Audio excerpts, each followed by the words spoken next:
আমরা এখন আপনাদের সামনে উপস্থাপন করতে যাচ্ছি একটা ডিজিটাল স্কোর বোর্ড। আমরা আসলে যারা ক্রিকেট খেলে থাকি, ক্রিকেটের সাথে সংশ্লিষ্ট, আমরা অনেকেই দেখি বিভিন্ন জায়গায় স্কোর বোর্ডগুলো আমরা আসলে ম্যানুয়াল পদ্ধতিতে করা হয়, কিন্তু আমাদের দাগনভূঞা ক্রিকেট অ্যাসোসিয়েশন, আমরা দীর্ঘদিন ধরে এটা অনুষ্ঠিত হচ্ছে দাগনভূঞা ক্রিকেট লিগ।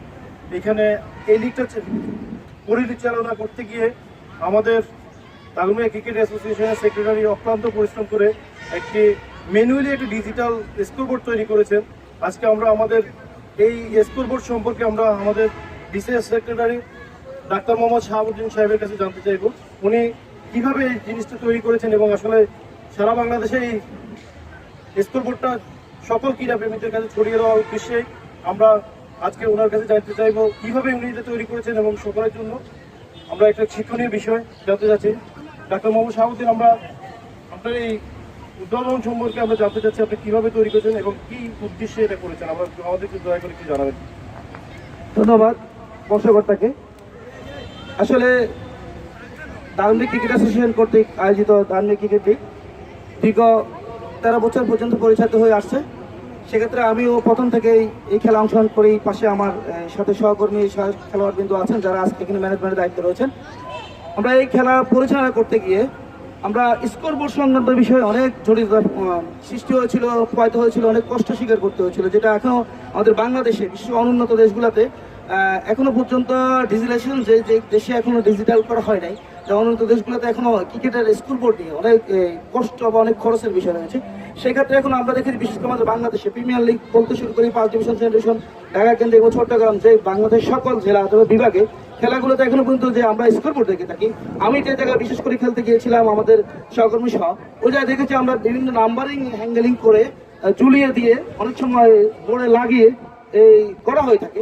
তো সেক্ষেত্রে আমি অনেক চিন্তা করেছি যে আমরাও আমাদের লিগে করতে গিয়ে তখন আমি চিন্তা করলাম 2013 সালে যখন আমরা প্রথমবার থেকে চেষ্টা করছি যে আমরা এই বিষয়টাকে একটু জটিল জায়গায় অল্প খরচের মধ্যে এবং যেটা বহনযোগ্য এটা একটা স্কোরবোর্ড তৈরি করা যায় কিনা। আমি এই নিয়ে প্রায় 6 মাস পর্যন্ত চিন্তা করি। প্রথম 3 মাসের মতো আমি একটা যে সাবিষ্কার করতে গিয়ে এক পর্যায়ে আসে আমি বাধা পড়ি। সেখানে দ্বিতীয় 2 মাস পরে আবার চেষ্টা করার পরে আরও অগ্রসর হই। শেষবারের মতো আমি দেখি যে আমি একটা সংখ্যা অলরেডি আমরা যে লিখিত যে সংখ্যা আমি তৈরি করতে পেরেছি। তখন আমি নিজেই মনে করছি সাকসেস হয়েছি।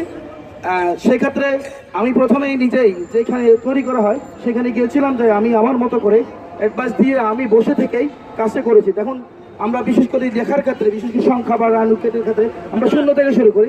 যেন আমরা দেখেন আমরা এখানে প্রথমে আমরা দেখাচ্ছি এখানে একটা শূন্য রয়েছে, যেটা অ্যানালগ সিস্টেম, তবে ডিজিটালের চেয়ে অনেক বেটার মনে হচ্ছে। সেখানে এটা একটা শূন্য রয়েছে। আমি যদি এখানে মনে করেন 0 রান, এখন আমি যদি 1 রান করতে চাই সেটা আমি নাম্বার 1 তৈরি করবো। সেটা আমরা এই যে দেখেন আমরা খুব সহজেই নাম্বার 1 আমরা 1 রান লিখতে পেরেছি। এরপর আমি 2 লিখতে যাই, সেটা আমরা 2 করে দেবো। এই যে এভাবেই অতি অল্প সময়ের মধ্যে কম পরিশ্রমের মধ্যে আমি এইমাত্র 2টা আমরা লিখলাম। এরপর দেখেন আমরা 3 করতেছি। এই যে দেখেন 3টা, এক্ষেত্রে আমি এইটাকে এভাবে উঠিয়ে দিয়ে এটাকে ওপাশে বসিয়ে দিলাম। এখানে নাম্বার 3 হয়ে গেল বা 3 হলো সংখ্যাটি। এরপরে আমরা 4 করবো। সেক্ষেত্রে আমরা এই 2টা ক্লাম শেষ করে দিলাম, সেটা 4 হয়ে গেল। আমি 5 করে দিচ্ছি, যেটা হলো 5। এখন দেখেন আমি 5 হয়ে গেছে, যেটা আমরা বিশেষ করে ইংলিশে লেখাগুলো হয়ে থাকে। আমরা 6 করবো অতি অল্প সময়, 6 হয়ে গেল।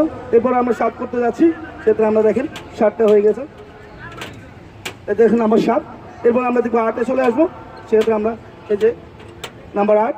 এখন যদি আমরা 9 করি, সেক্ষেত্রে আমরা একটা ক্লাম চেঞ্জ করে দিলাম, এখানে একটা সংখ্যা 9 দাঁড়িয়ে গেল। এবার আমরা 10 করতে যাই, আমি এখানে এটাকে উঠিয়ে দিয়ে এটা 0 করে দেবো, পাশের এই ক্লামটাকে চেঞ্জ করি, 10 হয়ে গেল। এভাবে আমরা স্কোরবোর্ডটা করে থাকি। এখানে স্কোর রয়েছে, পাশে উইকেট রয়েছে, ওভার রয়েছে।